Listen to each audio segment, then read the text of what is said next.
Bismillahirrahmanirrahim. Assalamualaikum warahmatullahi wabarakatuh. Apa kabar anak-anakku yang soleh dan soleha?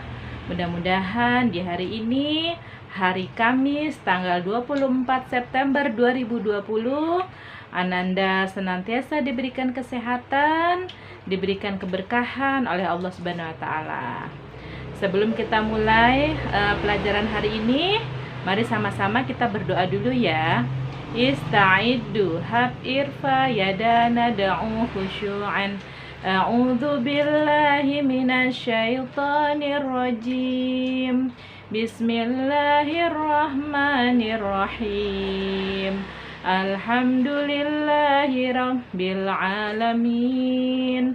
Ar-Rahmanir-Rahim. Maliki yaumiddin. Iyyaka na'budu wa iyyaka nasta'in.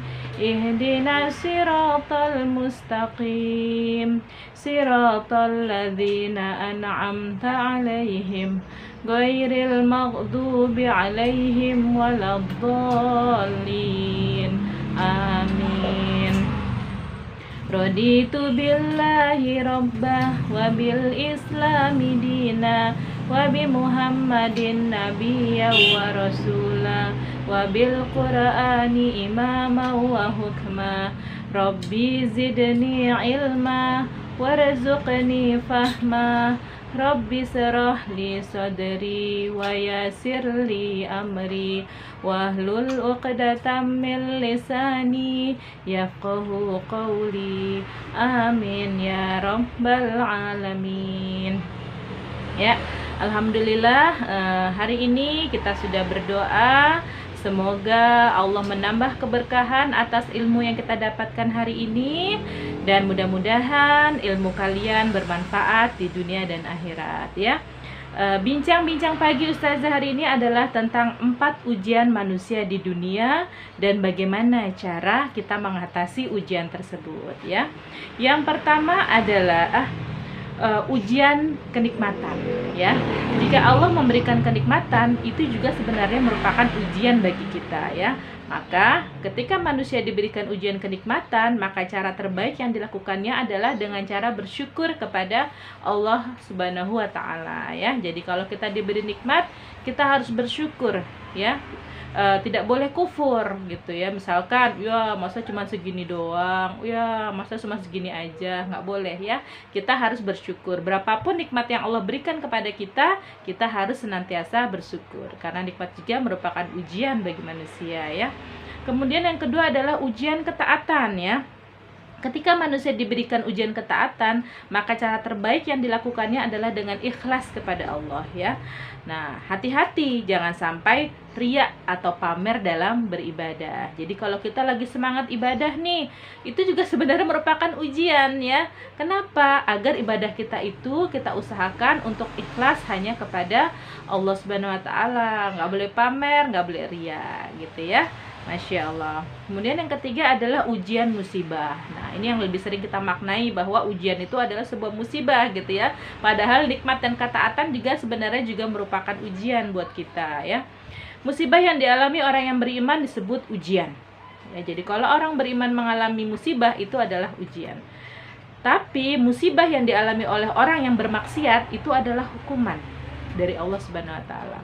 Kemudian kalau musibah itu dialami oleh orang yang tak beriman, orang yang tidak beriman, maka itu adalah azab gitu ya. Nah, contohnya ujian apa misalnya? Gempa bumi, banjir, gunung meletus ya, ditinggal pergi oleh orang yang kita sayangi, kemudian wabah penyakit seperti saat ini, atau ada banjir bandang ya di daerah Jawa Barat, itu juga merupakan sebuah ujian. Maka cara yang terbaik adalah dengan bersabar ya. Nah, kondisi ini merupakan cara kita mendekatkan diri kepada Allah Subhanahu wa taala gitu ya. Jadi kita harus sabar karena para nabi pun juga mendapat ujian dari Allah Subhanahu wa taala, padahal beliau adalah para nabi. Contohnya seperti Nabi Ayub ya, mendapat ujian penyakit, kemudian Nabi Ibrahim sudah lama tidak punya anak, kemudian ketika punya anak malah diperintahkan untuk disembelih, walaupun akhirnya diganti dengan seekor kambing gitu ya. Nah, Rasulullah juga mengalami kesedihan juga ya, ditinggal oleh istrinya Khadijah ya, meninggal dunia, dan para pamannya, kemudian juga para sahabatnya gitu ya. Nah, itu juga merupakan ujian para nabi. Jadi nabi aja yang sudah dijamin masuk surga itu pun mendapatkan ujian, apalagi kita yang manusia biasa. Nah ya, nah untuk itu anak-anak harus sabar ketika mendapatkan ujian gitu ya. Nah, kemudian yang keempat adalah ujian maksiat gitu ya. Nah, ketika manusia diberikan ujian kemaksiatan, maka cara yang terbaik adalah dengan bertaubat ya, dan meminta ampun kepada Allah Subhanahu wa taala. Nih, apalagi kalian nih sudah ada yang akil balik ya, ada yang sudah kalau yang laki-laki ya, barangkali ada yang sudah mulai kemarin apa yang berdasarkan daurah itu, ada yang misalkan sudah mimpi, kalau yang perempuan sudah haid atau menstruasi gitu ya. Nah, ini harus berhati-hati dalam bersikap, jangan sampai perbuatan kita terjun kepada kemaksiatan. Nah, bagaimana caranya ketika kita sudah mendapatkan ujian dari Allah Subhanahu wa taala agar kita tidak terlalu sedih? Misalkan seperti sekarang kita sedang mendapatkan ujian wabah penyakit gitu ya. Caranya adalah dengan sholat tepat di awal waktu, sholat 5 waktu di awal gitu ya, jangan ditunda-tunda. Karena apa? Karena amalan yang pertama kali dihisab adalah sholat gitu ya. Nah, seperti Muhammad Al-Fatih ketika dia ingin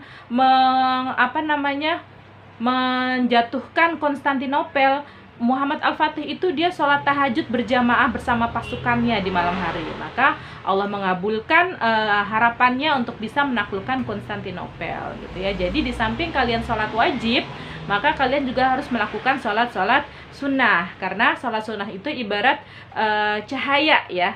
Ibarat cahaya, dilihat oleh malaikat itu seperti cahaya. Makanya kita mau kan rumah kita bersinar gitu ya, bersinar terang benderang. Maka kita hiasi rumah-rumah kita dengan sholat 5 waktu di awal waktu, dan ditambah dengan sholat-sholat sunnah ya. Apalagi kalau sudah akil balik, tidak boleh meninggalkan sholat ya. Baik anakku yang soleh dan soleha, itu saja bincang-bincang pagi dari Ustazah Tia. Mudah-mudahan anak-anak sehat selalu ya, tetap semangat ya di hari keempat kita PTS ini ya. Mudah-mudahan Allah mudahkan, Allah lancarkan. Salam sayang penuh cinta. Wassalamualaikum warahmatullahi wabarakatuh.